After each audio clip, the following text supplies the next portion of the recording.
नमस्कार दोस्तों, राधे राधे, जय श्री कृष्णा। मैं मोमिता स्वागत करती हूँ आप सबको मेरी YouTube channel knowledge with Momita में। दोस्तों कैसे हो आप सब? उम्मीद करती हूँ आप सब बहुत अच्छे होंगे।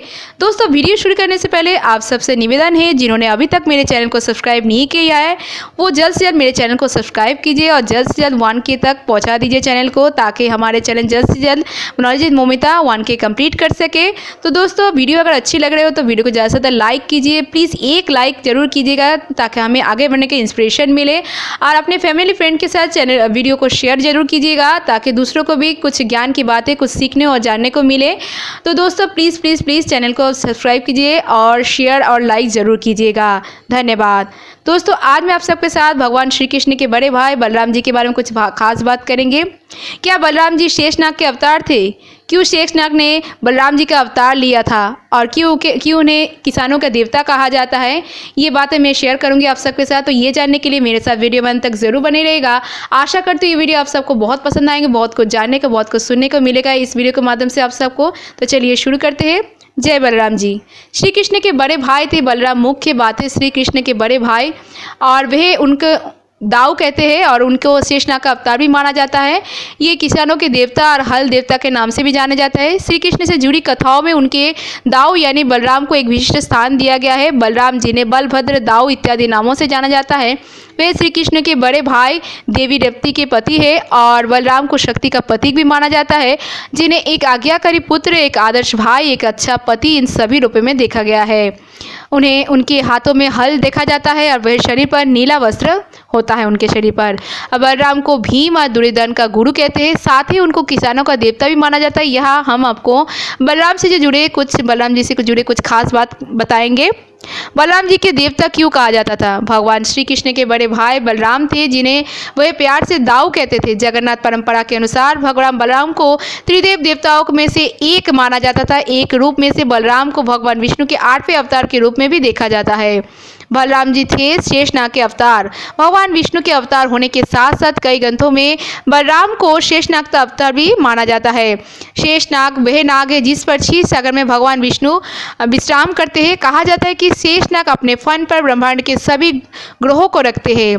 और लक्ष्मण के अवतार भी थे बलराम जी। धर्मग्रंथ के अनुसार एक बार राम जी के छोटे भाई लक्ष्मण ने उनसे कहा था कि मैं आपसे छोटा हूँ, इसलिए आपकी सारी आज्ञा मानता हूँ, जिस पर भगवान श्री राम ने उन्हें ये वरदान दिया कि अगले जन्म में वो इनके भाई बनेंगे। इसलिए द्वापर युग में जब श्री कृष्ण बलराम का जन्म हुआ तब लक्ष्मण के अवतार के रूप में बलराम श्री कृष्ण के बड़े भाई के रूप में सामने आए। बलराम जी शक्तिशाली योद्धा भी थे। बलराम को गदा युद्ध का सबसे बड़ा योद्धा माना जाता था और बलराम जी जब बालक रूप में थे तब से ही वे अपनी गदा से कंस द्वारा भेजे गए कई असुरों का वध कर चुके थे, जिनमें मुख्य रूप से धेनुकासुर और प्रलंबासुर थे। बलराम इतने शक्तिशाली थे कि उन्हें हाथियों के एक झुंड से भी ज़्यादा मजबूत माना जाता था। और भीम और दुर्योधन के गुरु बलराम थे और भीम और दुर्योधन दोनों लोग बलराम जी के शिष्य थे। बलराम ने ही इन दोनों को गदा युद्ध के सभी गुण सिखाते थे और जब महाभारत का युद्ध हो रहा था तब दोनों योद्धा उनके पास अपनी अपनी तरफ से लड़ने का प्रस्ताव लेकर गए थे, लेकिन बलराम ने उन दोनों की तरफ से ही युद्ध ना करने का फैसला किया। बलराम जी को कृषि का देवता भी कहा जाता है। बलराम को हमेशा अपने एक हाथ पर हल देखा गया है और बलराम की शारीरिक बनावट को देखकर ही उन्हें किसानों का भगवान कहा जाता है। और विष्णु पुराण में लिखा गया है कि कृषि करने वाले लोग भी बलराम जी की पूजा करते हैं। और भगवान बलराम जी समाधि में विलीन हो गए थे। महाभारत युद्ध के कुछ वर्ष पश्चात कृष्ण के राज्य में गृह युद्ध शुरू हो गया था और इस युद्ध ने यदुवंश का पूरा विनाश कर दिया, जिससे बलराम जी बहुत दुखी हो गए थे और एक दिन वह एक पेड़ के नीचे बैठकर योग समाधि में लीन हो गए थे।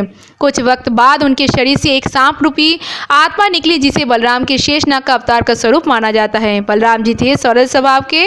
बलराम जी बहुत सीधे साधे और सरल स्वभाव के थे। भगवान कृष्ण की जटिल तर्कों को नहीं समझ पाते थे। हालांकि वे हमेशा अपने छोटे भाई से सहमत रहते थे। जब कृष्ण दुर्योधन को महाभारत के युद्ध में अपनी नारायणी सेना दी तब उसमें बलराम ही शामिल थे। हालांकि बलराम ने अपने दोनों शिष्यों की तरफ से युद्ध ना करने का फैसला लेकर अपने आप को एक सम्मानित स्थिति में रखने का काम किया।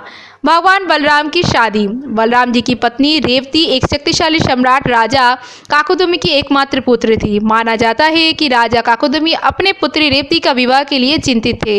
इसी विषय में उन्होंने ब्रह्मा जी से एक योग्य वर के लिए सलाह मांगी। तब ब्रह्मा जी ने कहा, भगवान विष्णु के 2 अवतार इस वक्त सृष्टि पर जो भगवान श्री कृष्ण है और बलराम के रूप में है, और इन्हीं में से बलराम आपकी पुत्री के लिए सुयोग्य वर साबित होंगे। जिसके बाद सम्राट काकोदमी ने इन दोनों का विवाह करा दिया। और बलराम जी की जन्म की कहानी भी अद्भुत है। चलिए बात करते हैं उनकी जन्म की कहानी के ऊपर। कंस देवकी का भाई था और एक आकाशवाणी में जब उसे पता चला कि देवकी के 8वें पुत्र से उसका वध होगा तो उसने देवकी के पति वासुदेव को और देवकी को कारागार में डाल दिया। माना जाता है कि बलराम का जन्म देवकी के ही गर्भ से उनके 7वें पुत्र के रूप में होना था, लेकिन भगवान विष्णु ने योग माया से मिलकर उनको रोहिणी के गर्भ में स्थापित कर दिया और स्वयं माता देवकी के गर्भ में समा गई। इस वजह से बलराम भगवान कृष्ण से पहले जन्म ले चुके थे। आइए बात करते हैं बलराम जयंती और इनकी पूजा विधि के बारे में। हिंदू पंचांग के अनुसार भाद्रपद माह के कृष्ण पक्ष की षष्ठी पर बलराम जयंती मनाई जाती है और इस दिन महुआ के दातुन से अपने दांत साफ करने चाहिए और उसके बाद ही स्नान करना चाहिए। बलराम जयंती के दिन घर को भैंस के गोबर से लिपने का रिवाज है। कम से कम पूजा स्थल पर गोबर लेपना जरूर करें। और बलराम जयंती के दिन भगवान गणेश और माता गौरी के साथ भगवान शिव की विधिवत पूजा करनी चाहिए। घर में पूजा के बाद तालाब के किनारे झरबेरी, पलाश और काशी का पेड़ लगाने का भी रिवाज है। जय बलराम जी की, जय शेषनाग की जय हो। तो दोस्तों कैसी लगे आप सबको आज का ये वीडियो मुझे कमेंट करके ज़रूर बताइएगा। अगर वीडियो अच्छी लगे तो वीडियो को ज़्यादा से ज़्यादा लाइक और शेयर जरूर कीजिएगा और आपका अपना प्यारा चैनल नॉलेज विद मोमिता को जल्द से जल्द जरूर सब्सक्राइब कीजिएगा और सब्सक्राइब के बगल में बेल आइकन दबाना मत भूलिएगा ताकि आने वाले नए वीडियो के नोटिफिकेशन जल्द से मिल जाए।